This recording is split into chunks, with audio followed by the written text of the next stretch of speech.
Es un agrado saludarlos. Yo quisiera entregar un mensaje breve para ustedes en base a las escrituras y dirigirlo específicamente a los vecinos de Nos.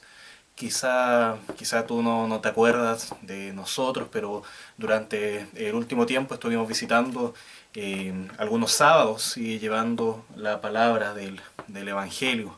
Quizás tú has hablado con otro de los hermanos de nuestra iglesia y a mí no me conozcas. Bueno, mi nombre es Guido Bello, yo soy parte del liderazgo de la iglesia Unión de Centros Bíblicos El Bosque, y también estoy a cargo de todo el trabajo evangelístico que hacemos como iglesia. Puede que también estés mucho más familiarizado con el club bíblico para que se hacía para los niños, y eso también se hacía los días sábados. Pero bueno, independiente de eso, es un trabajo que se ha visto interrumpido como muchos otros. Pero aún así quiero compartir con ustedes un poco de la palabra de Dios. Decidí llevar a ustedes unos mensajes pequeños sobre la primera carta que escribió el apóstol Pablo a los de la iglesia de Tesalónica, conocida como Primera a los Tesalonicenses. Así que quiero leerte los primeros 3 versículos de Primera a los Tesalonicenses. El primero básicamente un saludo donde habla y dice Pablo, Silvano y Timoteo a la iglesia de los tesalonicenses en Dios y en Dios Padre y en el Señor Jesucristo. Gracia y paz sean a vosotros, de Dios nuestro Padre y del Señor Jesucristo.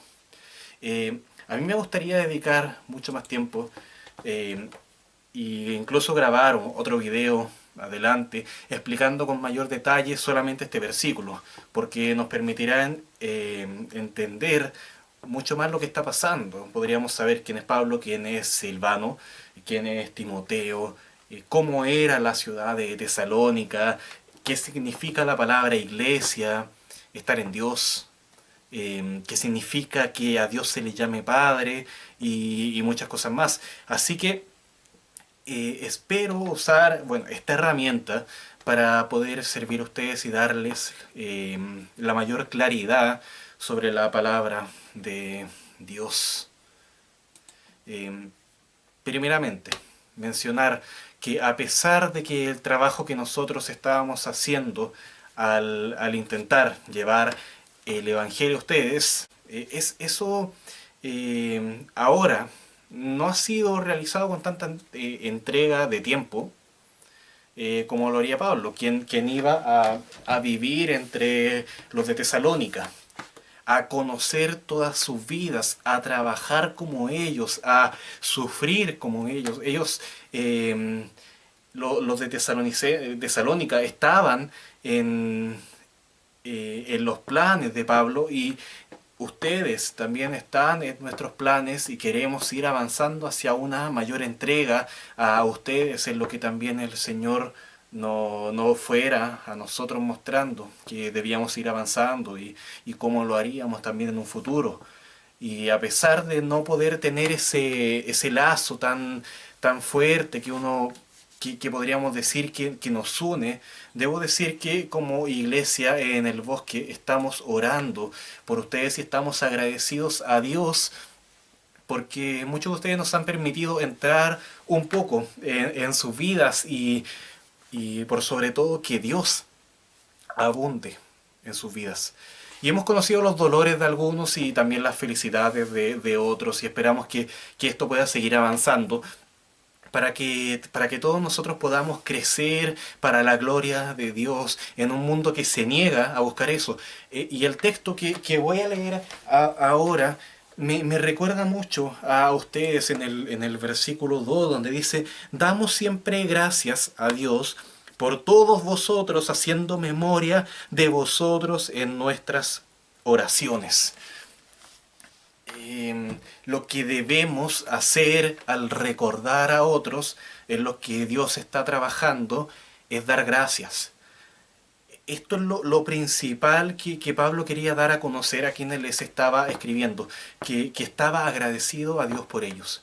y nosotros en el español, en el idioma que hablamos, no lo apreciamos bien, pero cuando Pablo dice que daba gracias por todos, ellos, o sea, lo que él hace es que lo dice en su idioma original, que es en griego, lo dice como si fuera casi poesía, lo dice con fuerza, con belleza, como si la gratitud para él fuera como un canto. Para Pablo pensar en Tesalónica era recordar a una iglesia que él había visto nacer, no una iglesia ya formada como las que vemos en Santiago, grandes edificios, algunos muy antiguos. Allá no había nada, nada, nada.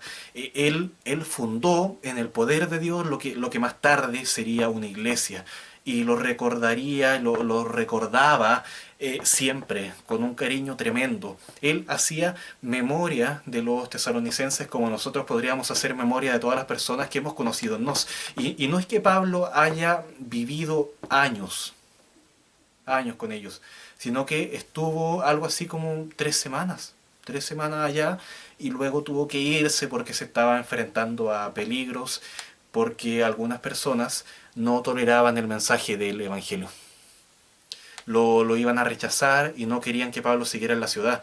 Y así como una persona debe irse de un lugar en la oscuridad de la noche para que nadie lo vea, quizás sin siquiera despedirse, él, Timoteo y Silvano, que también en otras partes se les dice Silas en la Biblia, ellos tuvieron que irse de la ciudad con dolor, quizá con incertidumbre y diciendo no logramos hacer lo que debíamos hacer. No lo logramos. Pero aún así Pablo los seguiría recordando y quizá ellos no eran muchos, pero el amor iba creciendo y frente a eso no podía hacer más que orar por ellos y dar gracias por ellos. Y el texto sigue, mira, en el versículo 3 donde dice, acordándonos sin cesar delante del Dios y Padre nuestro de la obra de vuestra fe, del trabajo de vuestro amor y de vuestra constancia en la esperanza en nuestro Señor Jesucristo. Acá lo importante es que lo recordaba, los recordaba sin cesar, siempre, continuamente, como quien repasa en su mente el rostro de otra persona para que no se lo olvide y se esfuerza por eso, eh, para no olvidarlo. Pero no era un recuerdo cualquiera. Él se acordaba delante de Dios, dice la Biblia, se acordaba delante de Dios, se acordaba delante de su Padre Celestial. Lo que nosotros pretendemos hacer no es tanto delante de una iglesia, como decir, delante de la iglesia del bosque pretendemos hacer esto y hemos sido encomendados para ir a nos, sino que es más bien delante de Dios, del Dios al que servimos. Delante de ese Dios nos hemos encomendado a ir por todo el mundo y predicar el Evangelio, y es lo que debemos hacer porque la Biblia dice que debemos hacer eso. Debemos recordar que toda obra que el Señor haga en ustedes es una obra realizada por Dios y es una obra realizada por la fe de ustedes en un Dios que no falla. Es una fe que se mantiene activa, que se mantiene firme, en un tiempo donde todos los chilenos, o la gran mayoría, están con miedo, o están tristes, o están enojados. La iglesia tiene esperanza. Así como la persona mala demuestra que es mala haciendo cosas malas, el hombre de Dios y la mujer de Dios demuestran que son de Dios haciendo lo que es de Dios. Y eso es bueno. Dios no nos salva porque hemos hecho muchas cosas muy buenas y nosotros nos ganamos su favor. No, no. Dios nos salva porque Él quiso salvarnos y por eso va a usar la fe que nosotros tendremos en Él. Y la fe siempre está de la mano con el Salvador de nuestras vidas, aquel que sabiendo el tremendo, tremendo costo, dio la vida por nosotros para salvarnos, por gracia solamente, solo por gracia, llevarnos a estar bien para siempre con Dios. ¿Y te invita a qué? ¿A qué cosa? Te invita a tener fe en el Señor que todo lo puede. Entonces Pablo decía, yo me acuerdo del trabajo de ustedes, pero no era el típico trabajo que hacía, que por ejemplo podrías hacer quizás antes de todo esto del coronavirus, donde te levantabas desmotivado y debías viajar en un tren repleto, molesto y fatigarte en el trabajo hasta llegar a tu casa más desmotivado de lo que saliste. Eso es un trabajo que se hace sin amor. El trabajo de ellos era realizado con amor. Pablo recordaba a los tesalonicenses y decía, lo que ellos han hecho es con amor. Ellos estaban dispuestos a cansarse, según la información que le habían dado, estaban dispuestos a estar bajo sol o la lluvia, incluso el peligro, incluso, y llevar la palabra del Evangelio. No, no simplemente cumplir con un deber que debo hacer y bueno, ya me liberé de la actividad, no, no. Ellos lo hacían porque amaban lo que hacían y porque amaban a los que iba, a esas personas. Entonces finalmente recordaba también que en ellos había otra cosa. Había una firmeza tremenda, algo que les permitiría a ellos soportar cualquier sufrimiento, algo valioso que te permite soportar. Ellos tenían confianza en la fe, tenían confianza en verdad en la obra de Dios, la obra de un Jesucristo que regresaría y cumpliría todo lo que Dios dijo permitiéndonos estar siempre con Él.